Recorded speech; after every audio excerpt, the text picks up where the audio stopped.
जय हिंद साथियों, आप सभी का स्वागत है हमारे YouTube चैनल बीजे क्लास ग्रुप 29 में। हम जानते हैं कि आपको बता देते हैं कि हमारा जो क्लास है ये हमारा हाई स्कूल और इंटरमीडिएट के बेस पर ऑनलाइन क्लास स्टार्ट मैंने किया हुआ है। इसमें हमें क्या करना है कि वो मोस्ट इम्पॉर्टेंट टॉपिक लेना है कि जिससे क्या हो कि बच्चे बहुत ही कम समय में आसानी से चीज़ों को अत्यधिक नंबर पा सकें। तो हम क्या करेंगे, वन बाय वन हम क्या करेंगे, सभी चैप्टर का इम्पोर्टेंट टॉपिक का वीडियो बनाएंगे। तो आज का मेरा फर्स्ट जो टॉपिक है वो है किरचॉफ का नियम। किसका नियम है? किरचॉफ का नियम हमारा जो टॉपिक है। तो किरचॉफ के नियम में हमारा क्या है कि किरचॉफ ने क्या किया था, 1842 ईस्वी में दो नियम दिए थे।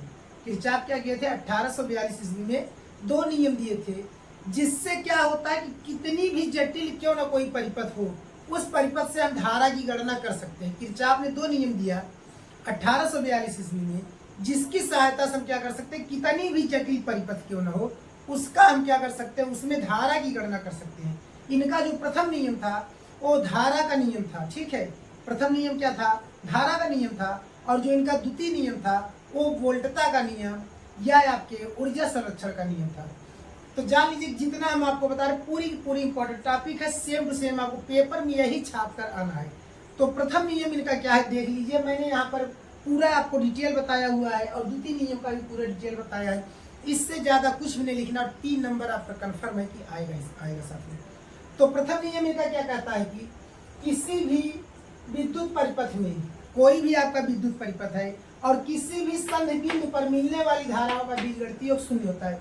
कहने का मतलब कि कोई भी आपका विद्युत परिपथ हो, ठीक है, और उसमें कितनी भी संधि हो, संधि माने कि उसमें बहुत से तार आपस में जोड़ दिए गए हों, सभी तारों में जो बहने वाली धाराएं होंगी उसका बीजगणितीय योग क्या हो जाएगा, शून्य हो जाएगा। अर्थात हम क्या कहेंगे कि सिग्मा आई इक्वल 0। हम क्या कहेंगे कि सिग्मा आई इक्वल 0 कैसी भी आपकी परिपथ हो। तो अब इसमें होता क्या है कि जान लीजिए, जिधर से सप्लाई आता है, जिधर से सप्लाई आता है उसमें हम धारा का मान धनात्मक लेते हैं, और जिधर सप्लाई निकलता है उसमें हम धारा का मान ऋणात्मक लेते हैं। तो कहेंगे क्या कि संधि बिंदु की तरफ आने वाली धाराओं को धनात्मक चिन्ह के साथ और संधि बिंदु से दूर जाने वाली धाराओं को ऋणात्मक चिन्ह के साथ हम क्या करते हैं, मीजर करते हैं, नापते हैं। बात समझ गए साथियों? संधि बिंदु की तरफ जो जाएंगी, मतलब यहाँ पर बिंदु हमारा O है, इसकी तरफ जो जो धाराएं जाएंगी वो धनात्मक होंगी, और इससे बाहर की तरफ जो जो धाराएं निकलेंगी वो ऋणात्मक चिन्ह के साथ हम लेंगे। तो हो जाएगा क्या, अर्थात हमने लिख दिया sigma I equal 0। Sigma I equal 0 का मतलब होता है जितनी भी धाराएं हैं उसका हमने योग कर लिया। अब इसमें होगा क्या, सिग्मा आई में हमारी कितनी धाराएं हैं, 5 धाराएं हैं। कितनी धाराएं हैं? 5 धाराएं हैं। तो हमने लिख दिया क्या, I1 प्लस I2, ये दोनों संधि की तरफ जा रही हैं, और I3 I4 I5 संधि से बाहर की तरफ जा रही हैं। ठीक है, तो इसलिए क्या हुआ, ये माइनस में हो गए और बराबर क्या हो गया, 0। या हम तीनों को क्या करेंगे, इस साइड बाहर की तरफ ले आएंगे, तो क्या हो जाएगा, I1 प्लस I2 बराबर I3 plus I4 plus I5। बात समझ गए? एकदम हमें आशा है कि डाउट पूरा क्लियर हो गया होगा। इस नियम को हम क्या कहते हैं, धारा का नियम भी कहते हैं। इससे ज्यादा कुछ नहीं लिखना भैया, जान लीजिए। वैसे भी यूपी बोर्ड के जो होते हैं काफी चेक करने वाले ना, बहुत बड़े चूतिया होते हैं, या कह लीजिए कि जो प्रशासन वो होता है, नंबर आप केवल जरा से भी लिख दीजिए, नंबर वो देंगे। ठीक है, तो देखिए द्वितीय नियम क्या है आपका। द्वितीय नियम बहुत ध्यान से समझिएगा, यही नियम याद नहीं होता है, द्वितीय नियम ही याद नहीं होता, ध्यान दीजिएगा। इसमें हमने एक लूप फर्स्ट बनाया है, बंद पास फर्स्ट है और बंद पास द्वितीय है, मतलब दूसरा है, सेकंड है। तो इसका जो नियम होता है वो क्या कहता है, मैं पढ़ के आपको समझा दे रहा हूँ और उसको आप अच्छे से समझ लीजिए। कह रहा है कि किसी परिपथ में प्रत्येक बंद पास के विभिन्न खंडों में, कोई भी आपका परिपथ हो, प्रत्येक बंद पास मतलब कि आपके कितने भी वहां से जटिल सर्किट क्यों मतलब क्यों ना हो, ठीक है, परिपथ क्यों ना हो। जैसे एक आपका बंद पास ऐसे घिरा हुआ है, दूसरा तार क्या है यहाँ से ऐसे घिरा हुआ है। तो बात समझ गए? कह रहा है कि किसी परिपथ में प्रत्येक बंद पास के विभिन्न खंडों में, विभिन्न खंडों माने एक खंड या एक खंड या, ठीक है, विभिन्न खंडों में। और अगर वैसे नॉर्मली बात करेंगे 1 2 3 खंड है, कितने हैं, 3 खंड है, और वैसे बंद पास कितने हैं, 2 हैं। तो कहेंगे क्या, किसी परिपथ में प्रत्येक बंद पास के विभिन्न खंडों में बहने वाली धाराओं तथा संगत प्रतिरोधों के, बहने वाली धाराओं तथा संगत प्रतिरोधों के, धारा भैया कौन सा है, यह है, और संगत प्रतिरोध कौन सा है, यह है। इसके लिए संगत प्रतिरोध यह, धारा यह है, ठीक है, इसके लिए यह और संगत धारा यह है, संगत प्रतिरोध यह है। तो कहने का मतलब क्या हुआ, बहने वाली धाराओं तथा संगत प्रतिरोधों के गुणनफलों का बीजगणितीय योग।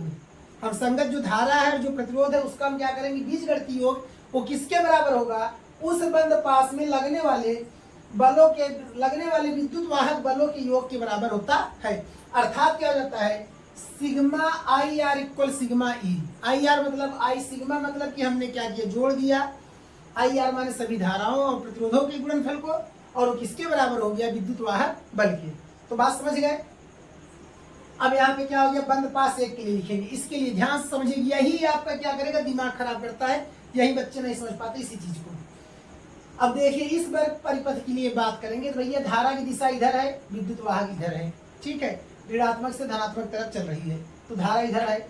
और दूसरे परिपथ में क्या है आपका, धारा इधर है, इसके बाद क्या है, विद्युत वाहक भी इधर है। लेकिन ध्यान दीजिए दूसरा, और यहाँ पर जब धारा आ रही किधर भाग जा रही, नीचे भाग जा रही, किधर भाग जा रही, नीचे भाग जा रही, इसलिए आपका क्या होगा, आई इंटू आर माइनस, क्योंकि यहाँ से नीचे चला जाएगा, ऊपर नहीं जा रहा है, नीचे जा रहा है, ठीक है, इसलिए क्या हो गया, I R I one R one minus I two R two, यह इसका और माइनस इसका हो गया। अगर यही एक ही दिशा में दोनों होते तो प्लस हो जाता, अभी इसमें देखिएगा प्लस होगा, तो क्या हो गया, I one R one minus I two R two बराबर क्या हो गया, दो विद्युत वाहक बल है ई वन और ई टू, तो हम क्या लिख देंगे, बराबर E one minus E two. बात समझ गए।